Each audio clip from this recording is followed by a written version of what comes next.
Welcome to Alpha Wolf's Den.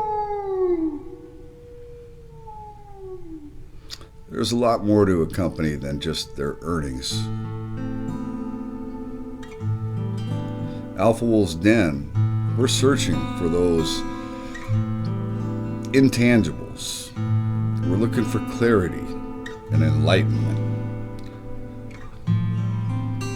You can have a great product or a great service, but without great vision, without passion, without a plan, how many of those will be successful investments?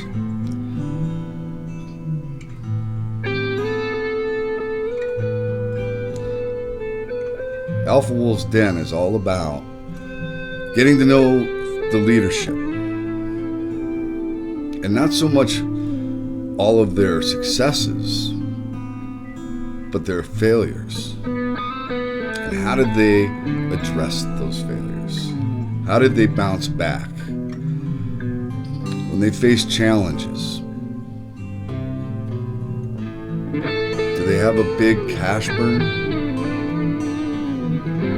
What's the mission? What's the total addressable size of the market? We want to separate fact from fluff. We want to know insider participation. We want to know what the long-term objectives are and the tactical initiatives that are going to get them there. Investing is more than just looking at earnings reports. It's understanding how debt can impact the company, or the size of the float, or the amount of shares outstanding. All of the things that can be obstacles, conflicts, challenges. We're looking for solutions. And we're ultimately looking for the hidden gems.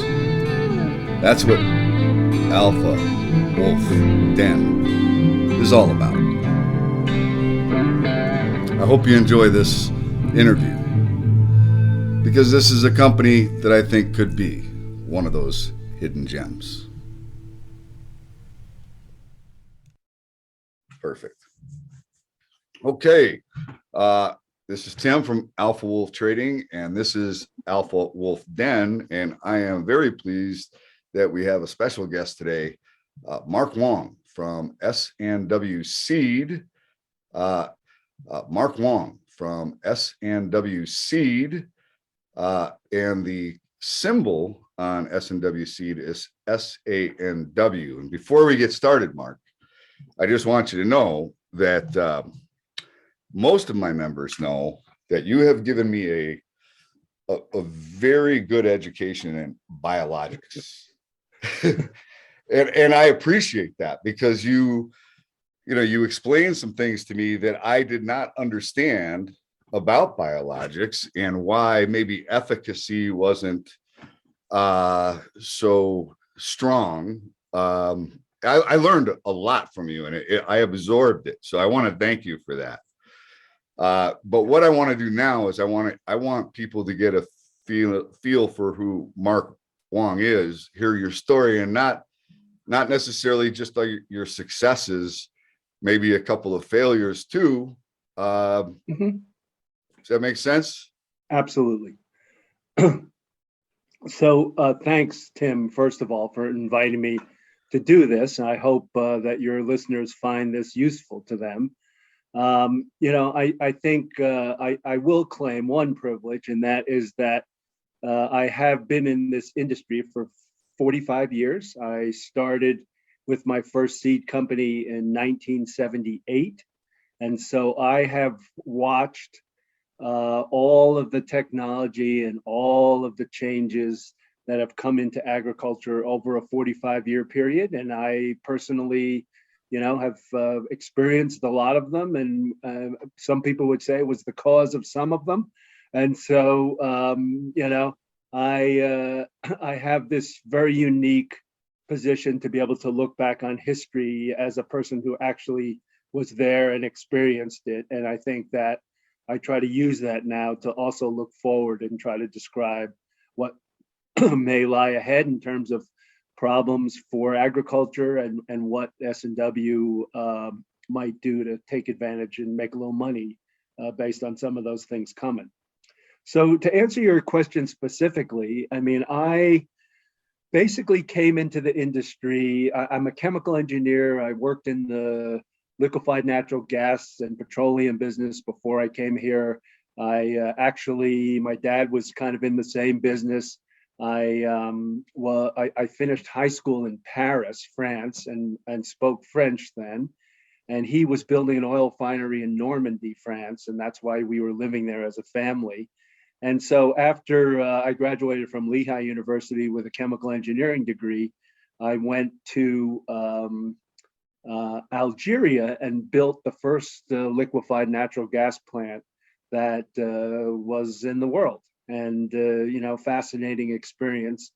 But the next assignment for me after 3 years in the field was to go to probably an Asian country where there was lots of jungles and stuff, and I really don't like insects. So I decided to go to business school and not have big things crawling on my walls in the middle of the night.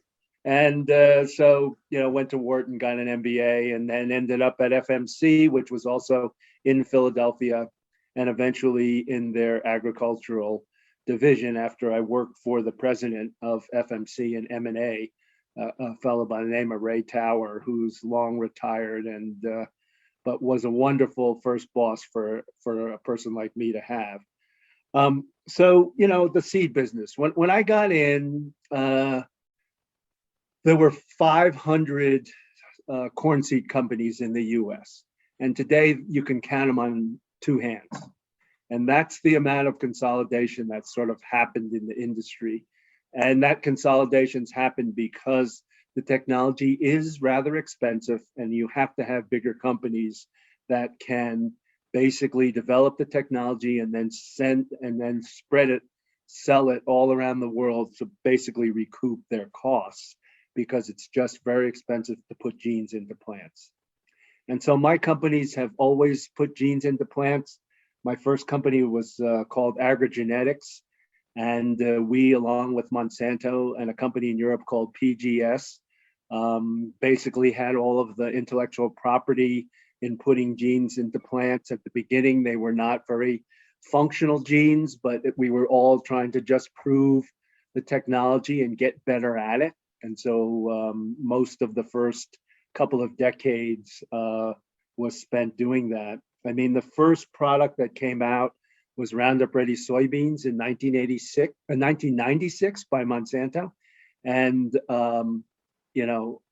it took 15 years basically of development to get that product to the point where it was functional for farmers and farmers could get a benefit from it and were willing to pay for it.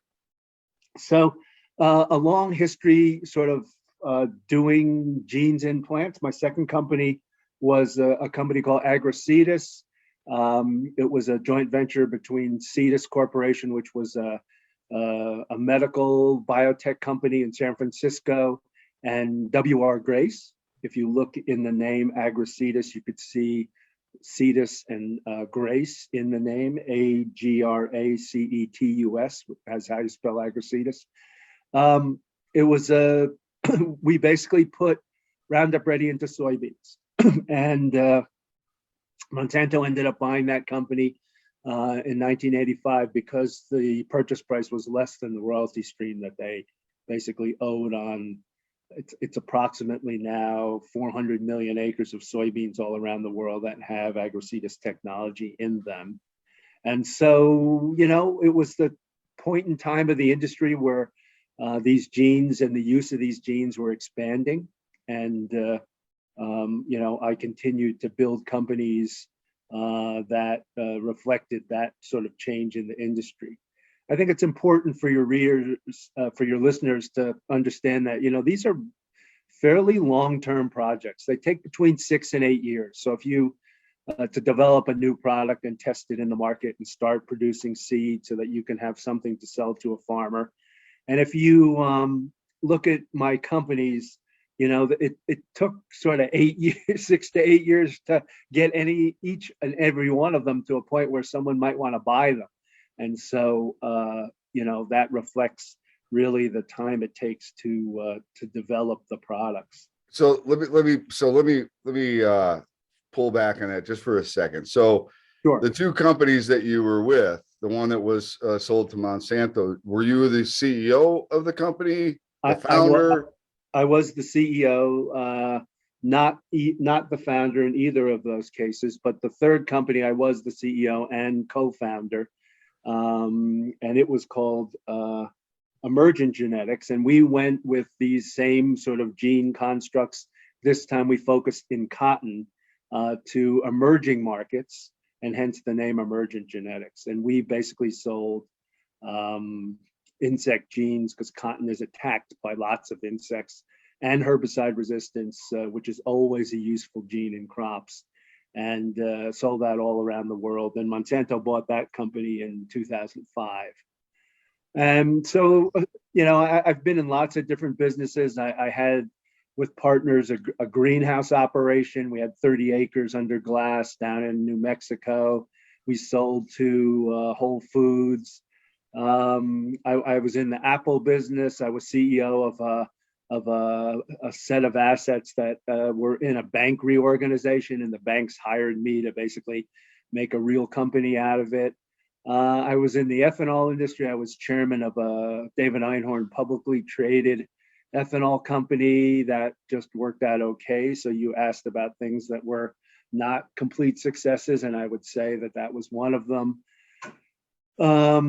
So, lots of different stuff on the energy side because I was a chemical engineer originally in the petroleum business, and then wherever I can sort of match that up with agriculture, which at first insight, you'd say, well, there's probably not very many opportunities, but I think as part of the discussion today, you'll hear that I believe that there are, in fact, growing opportunities based on all these climate change issues and carbon in the atmosphere and stuff. So I'll stop there. I think that sort of gives listeners a brief what I've done. And, it's like I said, it's a privilege to have spent 45 years in the industry and to be able to personally look back and draw conclusions from all of that experience. And, that's kind of where we sit today. So, just so that the listeners are very clear. So CEO, two companies, both eventually being sold to Monsanto, and I would think at a probably a pretty good valuation. Yeah, they were, look, it's all in inflated dollars and stuff like that. But I think together the companies sold for close to $1 billion and made investors a 4 to 5 times return. Okay. So they were all private equity deals. And I'm gonna reflect back on something that you may recall saying, and it wasn't that long ago, but of the companies that you were CEO of, when you came to S&W, they had one product. Am I wrong? No, you are absolutely correct, as you usually are. And you are right. They had alfalfa and kind of, way too narrow a product line. So I wanted to just talk a little bit about what S&W looked like when I sort of arrived. And, but the worst problem was not just it had one product, it was a company that sold through distributors and probably only had 35 to 40 customers in the world because, they were big distributors, mostly in the Middle East. We had about a 45% share of the alfalfa market in Saudi Arabia. It's hard to imagine that in Saudi Arabia, they have all these dairy cows. The largest dairy herds in the world are the two biggest dairies in Saudi, which have north of 100,000 cows each. In the US, the biggest dairy is about 30,000 cows. And I was also in the dairy business. I had 10,000 cows in Florida. And so I know that business well. Alfalfa is sold to dairy cows as feed for dairy cows. And so My son at the time was the senior ag analyst for Piper Jaffray, and he introduced me to S&W, and I sat on the board for a year or two, and then basically the board said, we need to make some changes here. Would you sort of be willing to be CEO of your fourth seed biotech company? And I sort of, I didn't know if I was willing to work that hard, but it's always fun to expand these companies, and I had done it 3 times before, and right or wrong, you could ask my wife what her opinion is on any given day, but I signed up for another one, and so we went through a phase of doing a couple big acquisitions. We sold off some assets too to generate cash. Coming out of private equity, I know that cash is always dear, and earning a return for your investors is always about using the minimum amount of cash to get to a successful company. And, I'm not one of these guys, because I'm kind of an old guy that, again, has been in the business a long time. I find it a little bit uncomfortable to see these unicorns now that raise billions of dollars and don't turn a profit because people have their eye on the prize that's so far away that it takes billions of losses to get there. Let me ask you a question, Mark, real quick on I'm that. not comfortable with that. Yeah. Let me just ask, so back when the combustion engine vehicle came out, there were, I think, Sure. somewhere around 500 car companies. Yeah. And then if you fast forward, how many of those car companies actually survived? Right. That came down to like the big 3, right? Right. Okay. So we have, I don't know how many electric car manufacturers with $98 billion valuations that have 2 cars that they might sell someday, trading at a higher multiple or higher valuation than Ford and GM combined. Yeah. And I'm pretty sure they sell a lot of cars. Yeah. If people don't see that as potentially a problem, I don't think all of these electric vehicle companies are going to survive. That's just my opinion, right? Right. And it's sure as hell aren't going to survive at a $98 billion valuation. Okay. Right. Reality check is coming at some point. I don't know when, but it's coming. And then you see companies like yourself who are actually, and I want to go back to, so one product, you came on board, you did some acquisitions, tough thing to chew for a little bit there. Then you got the integration, that takes time, right? But now S&W is a much more diversified company, right? Yep. Yes. And I mean, you've got some exciting stuff going on. Yeah, so let me go into a little bit of detail and maybe explain that a little bit, because I think that a company is always reflective of its leadership, and I have to say that I believe that S&W has sort of taken on the personality of Mark a little bit, which is not uncommon, and I hope that your listeners would say, well, given that this guy's been around for 45 years and he still seems to be going strong, maybe we can trust that he's really going to bring this home. So, we basically have 2 businesses. We're in what we call middle market crops. So we're not in corn, soybeans, or cotton. My cotton assets that I sold to Monsanto, traded hands a couple of times, and I think the last time a couple of years ago they went to from Bayer to BASF for $1 billion. So we as a small cap company can't raise that kind of money, so we're concentrated on smaller crops, but we see the same opportunities, and so we spend our time developing herbicide resistance. And so we have that in sorghum, and we've been sold out of product. This will be our 2nd year. We're starting to ramp up to large numbers now, and we really think that in the next couple of years, we're going to see those traits bring the company to profitability. And, that's a good thing, because like I said, we don't like to be burning shareholders' equity to continue to develop our new products. And so that's one big piece of the business. We're really happy with kind of the progress of that basic business. That's the business that I have been in before with my other three companies. But the second piece of the business comes from our really experience in stevia. So in stevia, we've been breeding the crop for 10 years. You know, it's a sweetener that is non-caloric, so it can be used by people who have diabetes.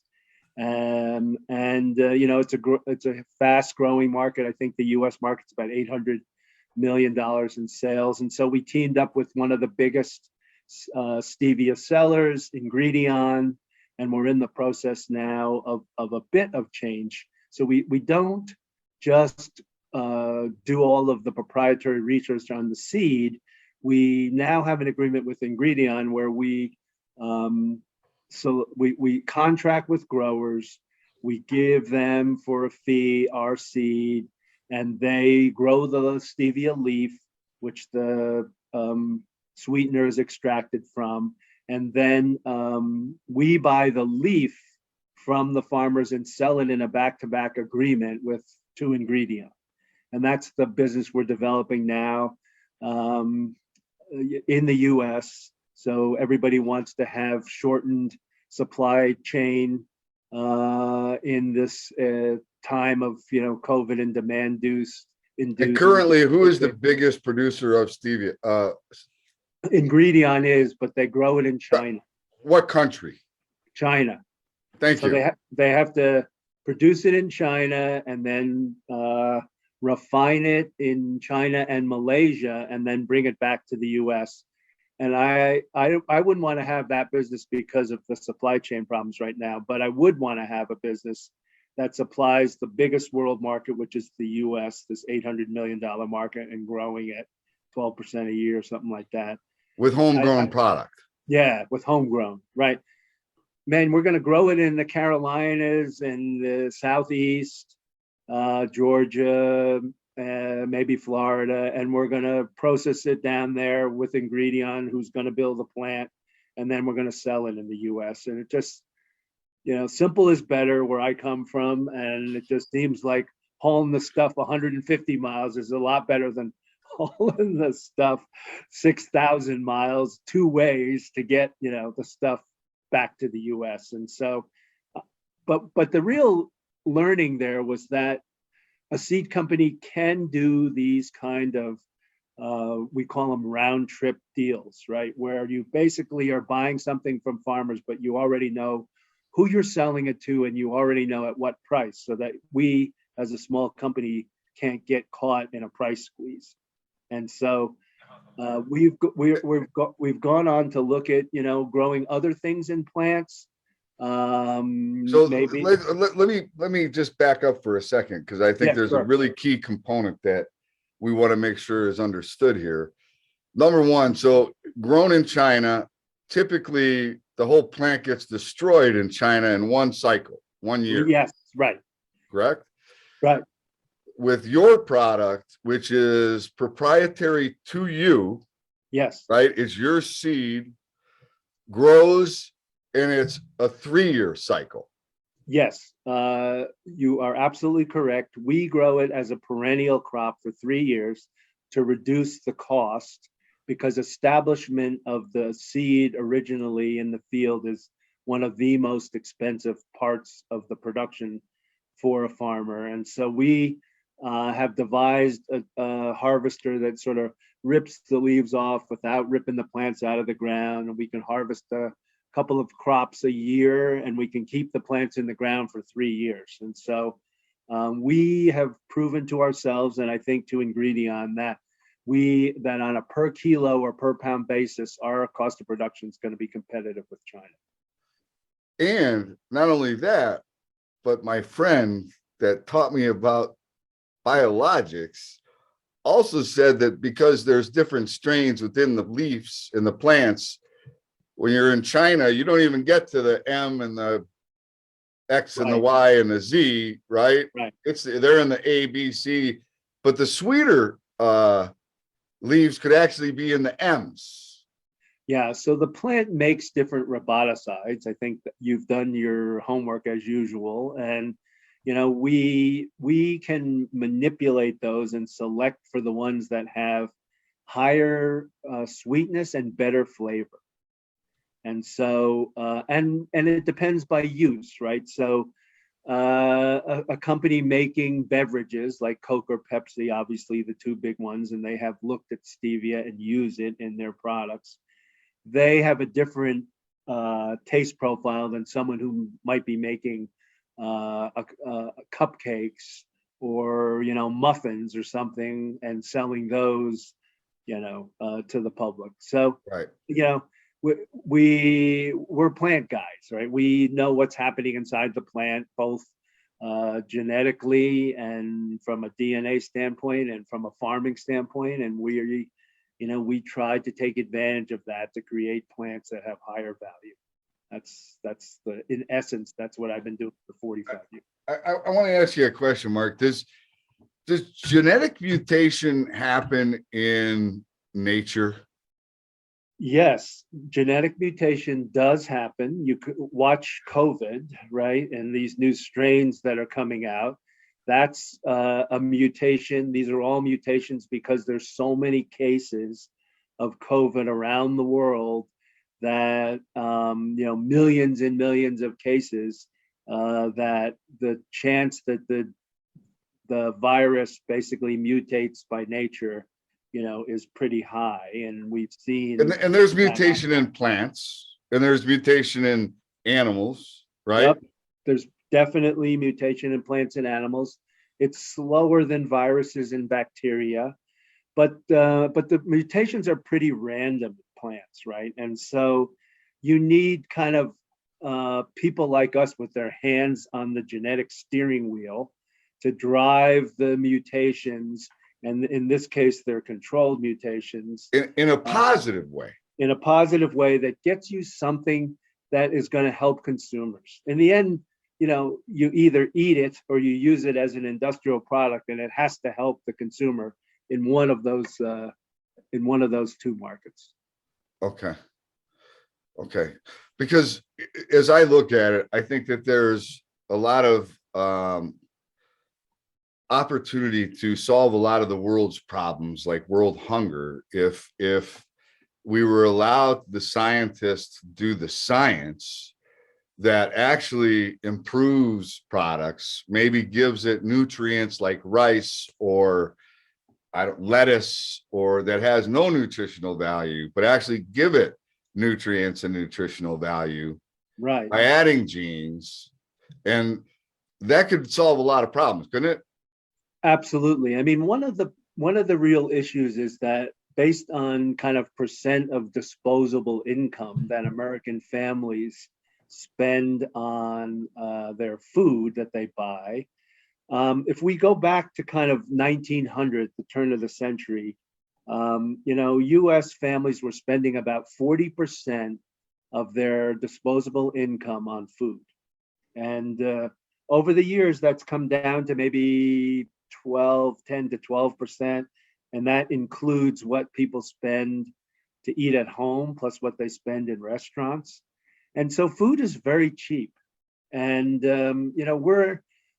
we understand that, and ag has consolidated to the point where it's been very efficient so that farmers and ag companies can make money, even though disposable income from the average American family is less and less for the food they need to supply their families.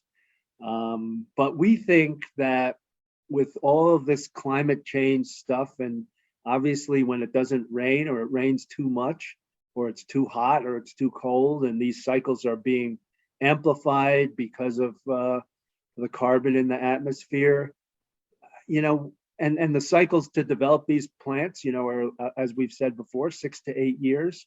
So if we start thinking today about, for instance, a plant that can use less water to grow the same yield, it's going to take us 8 years to get there, 10 years to get there, if the science is good enough to get there. And so, we're thinking about those things and what we need to do, and at the same time focusing on the near term opportunities, because we do need to cross over into profitability to stop burning shareholder equity. And we do need to show profitability so that people believe that we're going to be a substantial company. And we need to look at these new markets of making different things like fuels and plastics in plants, like we make stevia, and then selling that to some partner who's upstream from us. Those are all things that are in the next sort of 2-year kind of agenda for us. So that's kind of what Mark sees next. Yes. So, you know, so what I wanted, and I still haven't made the point, of the 3 prior companies you were with. Yes. I think you said at one point, of all of them, the one that you I think is most well equipped or most excited about is which one? The one I got now, S&W. Thank you for that. Thank you for that little lead in there. That was I think your listeners know you, and you know, they know you're a smart guy, but they also know that, you know, what we're trying to do here is explain really the opportunity S&W. And I would say, you know, after you do it for this long, I would hope that you're pretty good at it by now. And so I've been maybe practicing I've been at S&W now 4 years, going on 5. So I practiced for 40 years before I got here. And, you know, the opportunities in the industry are different, right? So you mentioned genetics and what you can do there. You know, the toolbox that we have to affect and do these kind of changes in plants is a lot better than when I first put my first gene, you know, in a plant in 1982. You know, that was a long time ago. And now we have CRISPR and all these other technologies that let you build genes in plants. We sequence now. Sequencing is super cheap. The whole human genome is sequenced. The corn genome is sequenced. The soybean genome is sequenced. Cotton genome is sequenced. Sorghum genome is almost sequenced. And so, you know, we just know more about genetically what makes up a plant, and especially the target plants that we have, and what you have to do to kind of make improvements there. And it's easier to do it, and it's cheaper. I mean, CRISPR is such an easy technology that high school students are doing it. And, you know, and that's great. You know, you want technologies that are easy to use, that lots of people take an interest in and learn about, and maybe practice, because we want to keep the world fed. And, you know, this is one way to do it. Right. So how many genomes are there in a plant? So some definitions. You know, we call a genome all of the genes that are in a plant. And Okay. There's about 30,000 genes in a plant, about the same number as in a human. Okay. And, you know, how they all interact is what we learn about. Why we know so much about humans is because so much research money has been spent over the last 50 years understanding cancer. And so we understand a lot about how individual genes work, how genes work together, and less money's been spent on plants. And so those lessons are harder earned in plants, but we're, as an industry, you know, getting more and more knowledge all the time. So adding a gene that I don't know, provides vitamin D or vitamin B or vitamin A or whatever, right? Not going to make a whole big difference in the overall makeup of the plant, but it is still genetically modified, right? Yes, correct. So I think you're pointing to an example that has received, you know, frankly, lots of ugly commentary, and that is something called golden rice. And so golden rice is just regular rice, white rice, with a gene added that makes vitamin A. And so vitamin A has a yellowish color, and it makes the rice golden in color. The people who developed this were actually European and donated it to the world so that it costs no more to make golden rice than white rice. And the benefits of vitamin A are it cures, because there's no deficiency. In a lot of the world, especially Africa and India, there's deficiencies in vitamin A, and a lot of kids 5 and under go blind because they don't have enough vitamin A. The sources of vitamin A are only made by animals. So it's milk, butter, cheese, eggs, not much protein in terms of red meat, because these countries are poor. So they have their, goat herds or dairy herds or whatever, cow herds that they're milking. And that's where they get their sources of vitamin A. But a lot of places are so poor that there's vitamin A deficiency. And so there's a lot of blindness in kids under 5, and vitamin A is used by the body to fight off diseases and stuff like that. So, you have a much higher death rate early on in these countries because of vitamin A deficiency. So you have a rice that's as cheap as white rice. Yep. It has got vitamin A. So no plants have vitamin A.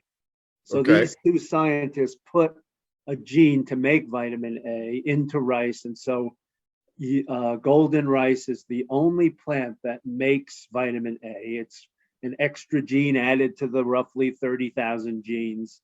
And the plant just kind of shrugs it off. One more gene, we don't care. Has plenty of energy to make it.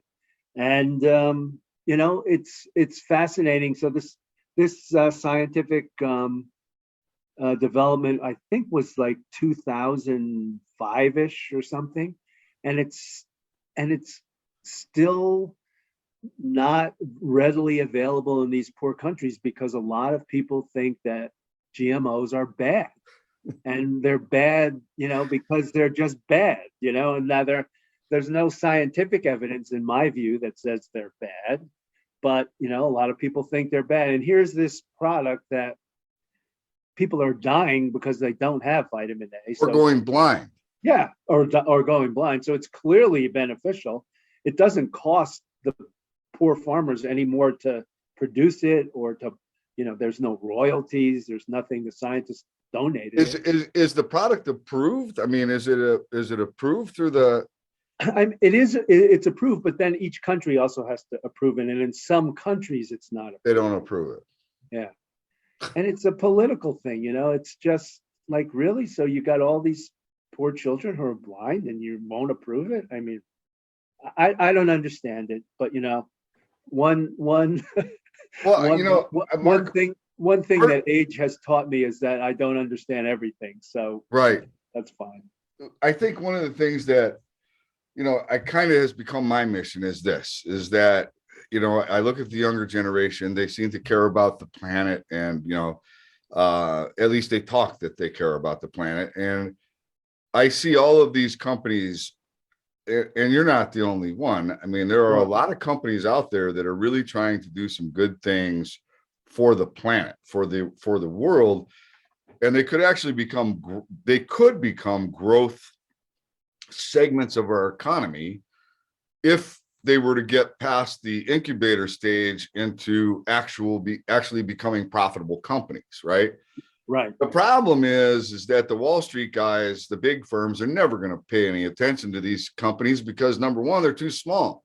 They couldn't even take a position in their stock if they wanted to, because they have a $10 billion fund. It's a $10 million company. How are they going to take a position in it?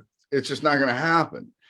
So, Wall Street has trained retail investors not to buy low dollar stocks because those are low price for a reason. They're bad companies. Well, that's a bunch of crap, because Apple was a $2 stock at one time. Microsoft was a $2 stock at one time. Those companies were actually started out of a garage. I mean, Harley Davidson was started out of a garage. So here's the thing. There are a lot of good companies out there that could do good. I mean, you can have your protests and put up picket signs and all that. I don't know what the hell that does. But instead of buying a $600 pair of Nikes, maybe you go buy $600 worth of stock in a company that is trying to do something to actually improve the planet, or come up with a rice that prevents kids from going blind. I don't know. and then educating yourself on, I mean, there's this whole anti-genetically modified movement. There's a fish farm company that so if you think about the global impact to their CO2, you know, you have to have salmon shipped in from, I don't know, New Zealand or wherever. You have these aquatic farms that are on land in the US, grown. Now they have a genetic little alteration in these, alteration in the fish where they grow faster. Yep. I mean, that's the genetic modification. And literally you have groups going to the grocery stores and saying, if you carry this fish, we are not going to shop here anymore. Right. And I don't understand it. Yeah. I mean, because we have a problem. People are hungry. They're hungry here. There are people that are starving here. Yeah. Right. We can reduce the carbon footprint. We can create jobs. We have these farms here. I see so many benefits. And then there's this whole movement against them. And I don't even understand what the movement is against. Right. Well, you point out excellent points, and I think you're not the only one that doesn't understand what the movement's against. I'll just point out one fact, which I'm not sure we've had this discussion in the past, but if you look at all of the countries around the world that sort of support genetic engineering, right? They are the US, Australia, Canada, Argentina, Brazil. And all of these countries are the big food export countries, right? These are the 5 countries growing the food that's feeding the rest of the world. And they know that these genes are beneficial to the farmer's production, both in terms of yield and lowering cost. And so they support these. And, the countries that, frankly, are anti-GMO, mainly the European Union, they're subsidizing their farmers because, they want to have local production and big Swiss dairy cows, with a big bell on their necks going bong, bong, bong all the time. But, they have to subsidize those guys because, they can't compete with a 30,000 cow dairy in the US or 100,000 cow dairy in Saudi Arabia. So what my conclusion is that the anti-GMO and the pro-GMO argument is not an argument about science. It's an argument about politics, because how can you have 5 countries that are in favor of it and then, 5 more that are not? It's not based on science. It's based on who's protecting their home industry with subsidies and, which is short-sighted. Those are all short-term. They're short-term, right? I don't get that part. It's the only piece of, large evidence that I can think about after my years and decades in the industry that basically say it can't be an issue about personal health and science. It must be just a political issue. If you go back to the early days of GMOs, the US, as the US has been in lots of technologies, was the driver to developing this technology. And the Europeans were behind. There are stories, I will just call them that the European seed industry even supported the anti-GMO movements in Europe because they were trying to basically stop US products from coming into their countries. And they thought that once, they caught up, and they did invest a lot of money in biotechnology. Once they caught up, then they would sort of stop doing that and it would all be okay. Well, what they didn't realize is politics are a funny master, right? And these people who objected to the GMOs became a powerhouse of their own in the legislatures of European countries. And, they never figured out how to get rid of the monster that they created. It's so insane. It's so crazy to me. The whole thing is so crazy to me. I mean, you look at, the plant-based food thing, right? Yes. The non-meat meat, the plant meat, right? Yes. And then I look at, how quickly that became like this rampant thing, right? Yeah. And we don't even know what the health effects. I know the sodium count in the plant meat is pretty damn high. I know that. Yeah. So what the benefits are of eating a plant burger that's got 3 times the sodium of your normal burger, I don't know. Eventually we'll figure that out. But there are a lot of other things that I think are much simpler. And I think you're exactly correct. I think politicians hold up we don't use common sense a lot for some reason. What could be very simple solutions to some very complicated problems. Maybe they don't want, maybe it's a population control thing. I don't know. I mean, honestly, maybe that's it. Maybe they don't want people to live longer in where they don't have food. Maybe, I don't know. But it just seems to me like we've got a lot of solutions out there. There are a lot of companies that are working on a lot of solutions and good things for the planet.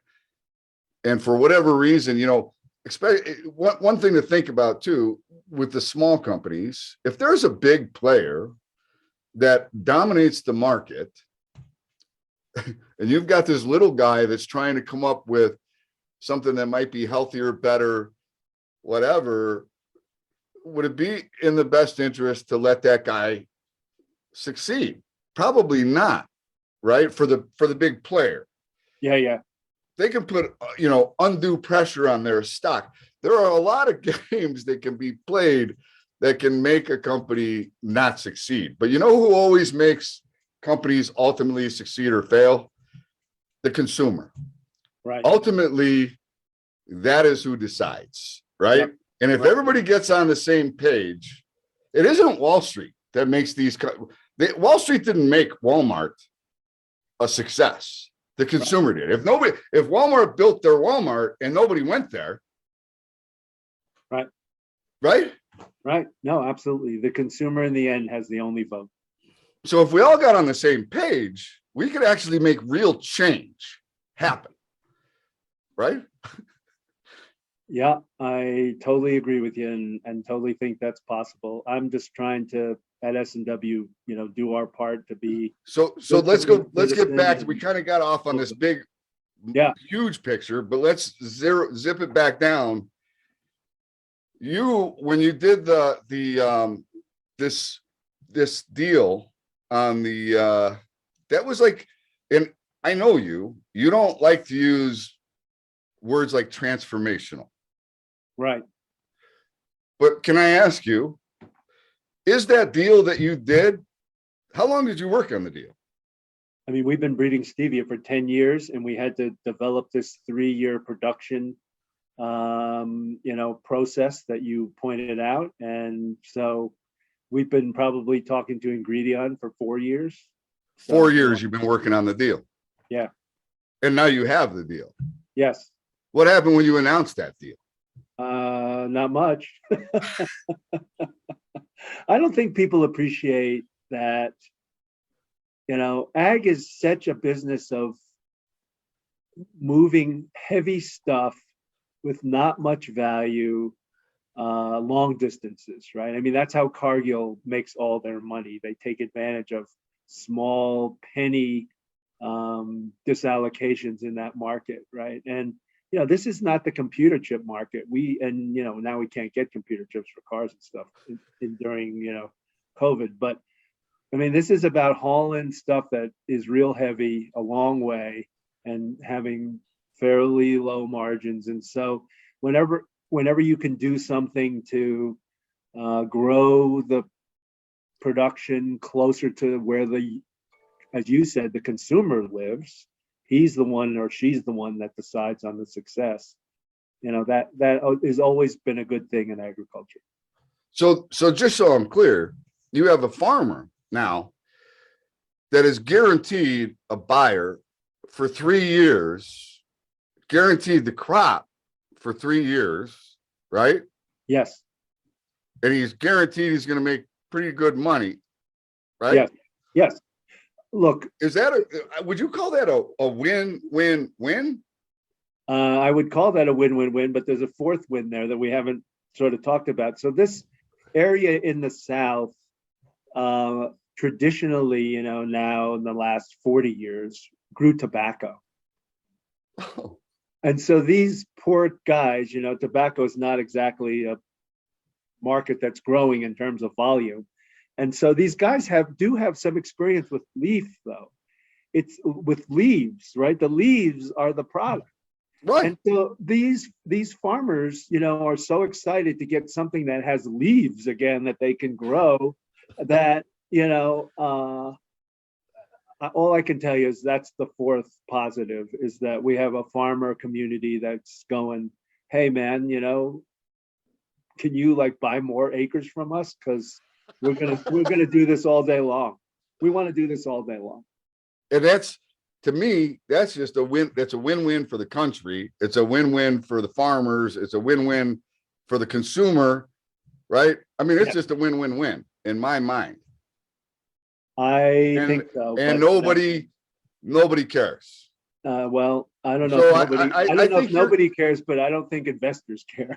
I think your comment to me was, we were getting ready to announce this 4-year deal that I consider transformational, and we're planning on drinking some expensive scotch. Yes. And then you made the announcement, and I think the stock closed down like 3% on the day. Yes, right. And you went from thinking you were going to drink expensive scotch to let's just go have a beer and get drunk. Yes, exactly. Now we were not drinking for celebration as much as forgetfulness. But what I think is important, and if you recall what I said that day, was that the small cap space has been taking it on the chin for the last 7 months. Yeah. Nothing company specific.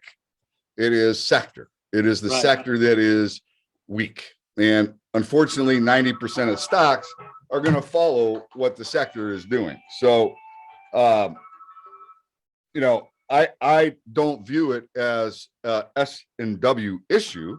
Actually, you've done more in the last 4 years. You've diversified the portfolio. You've increased the amount of products that you have the opportunity to sell. You've increased the amount of customers that you can sell to. You have now gone into this kind of like circle, what do you want to call it? I guess, circular program with the Sevia, right? Sevia. And that's kind of, is that for the industry, is that kind of a unique model?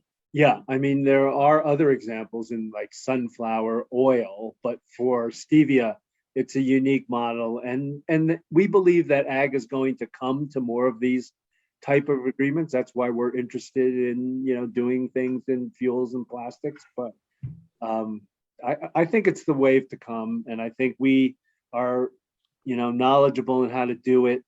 We just hired a new CFO, and she came with 20 years of experience in Cargill. And, Cargill's the place where you learn how to do these kind of agreements. One of our directors was the chairman of Cargill Asia, now retired. He's been a great help sort of figuring out, where the potholes are so we don't break the axle, going through to success here. So just seed market sizes. Alfalfa, 500 million.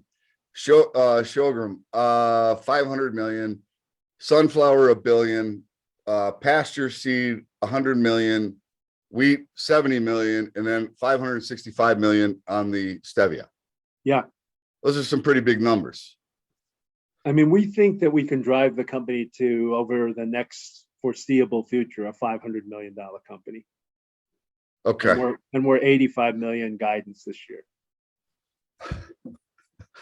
And what's the market cap on it right now? Like 100 and change. 100 and change. I can tell you if we were private equity, I'd have a multiple of that in terms of value. That's where I come from. And I sold those companies for even more, right? And I am a frustrated guy, and that's why I like working with you. You understand these small cap markets in a way I never would. And, it's nice to talk to somebody who has their sort of wits about them and can calm me down when I'm so frustrated because, I just don't believe that investors in small cap see the value of our company.